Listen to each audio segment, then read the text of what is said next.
Hey guys, welcome to mixed maths. आज हम फिर से करेंगे अपने 5 MCQs a day keeps FMG FOMO away. Day 33 है आज। क्वेश्चन नंबर 1 देखते हैं।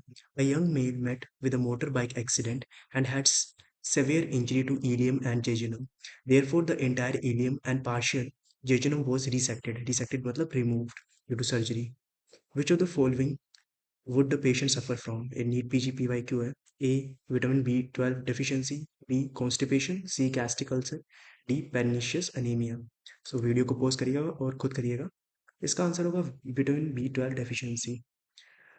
इसमें कंफ्यूजन हो सकती है कि pernicious anaemia is also cause due to vitamin B12 deficiency, but is not specific to this case resection of ileum and jejunum. Ileum में अपने विटामिन B12 जो कोबालामाइन है उसकी अब्जॉर्प्शन होती है, तो हम उसको रिमूव कर देंगे तो it will cause the deficiency of vitamin B12। Vitamin B12 absorbed in ilium.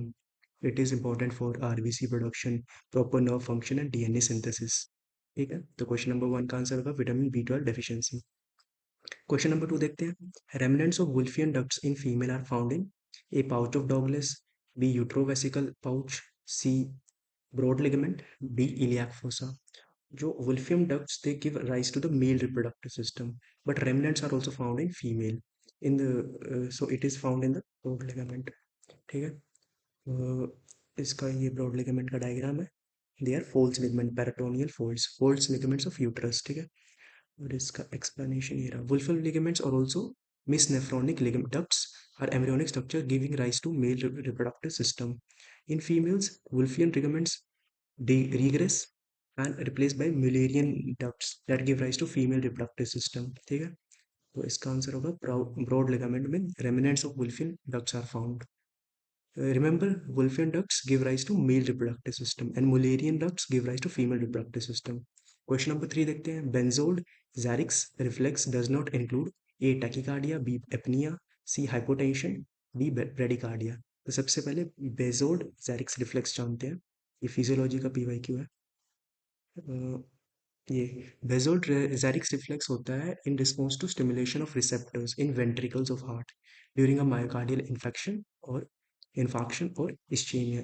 Includes apnoea. Apnoea होता है temporary cessation of breathing. B bradycardia, bradycardia low heart beat and this one C hypotension. तो इसका diagram आप pose करके देख सकते हैं diagram को भी। ठीक है, सो इसमें टैकीकार्डिया नहीं आता। Tachycardia increased heart beat.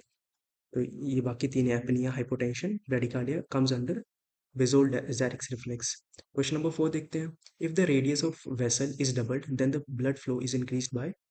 तो ए 8 टाइम्स, 16 टाइम्स, 32, 256 टाइम। इसका आंसर होगा 16 टाइम्स। इसमें इक्वेशन होती है पोस्ट इक्वेशन, ये पोस्ट हेगन पोस्ट इक्वेशन। इसका फॉर्मूला है ये। Blood flow through vessel is directly proportional to fourth power. तो हम करेंगे, अगर डबल किया ना हमने, 2 × 4 करेंगे तो ये हो गया 16 टाइम हो जाएगा। ठीक है, ये क्यू हमने ब्लड फ्लो रेट लिया है, प्रेशर पी डिफरेंस और ईटा वगैरह विस्कोसिटी। अब इस इक्वेशन में डालेंगे वैल्यू को, डबल किया ना तो 2 4 कर देंगे, 16 टाइम्स हो जाएगा। In the liver ketone bodies are not utilised due to lack of which enzyme? Thiokinase, thiophosphorase, thioesterase, thiolase. So इसका आंसर होगा थियोफोरेज। ठीक है, in liver as well as in ketone bodies, in as well as in RBCs ketone bodies are not utilised because उसमें thiophorase की deficiency होती है। Deficiency नहीं, lack of enzyme बोलेंगे, there is lack of enzyme. ठीक है, सो इसका थियोफोरेज को हम ओ एंजाइम ए ट्रांसफेरेज भी बोलते हैं, converts the acetoacetate to acetyl, acetoacetyl coenzyme A. इसमें lack of in liver as well as in RBCs there is lack of theophorase, so ketone bodies are not utilized there. ठीक है, तो हमारे questions complete हुए। Thank you.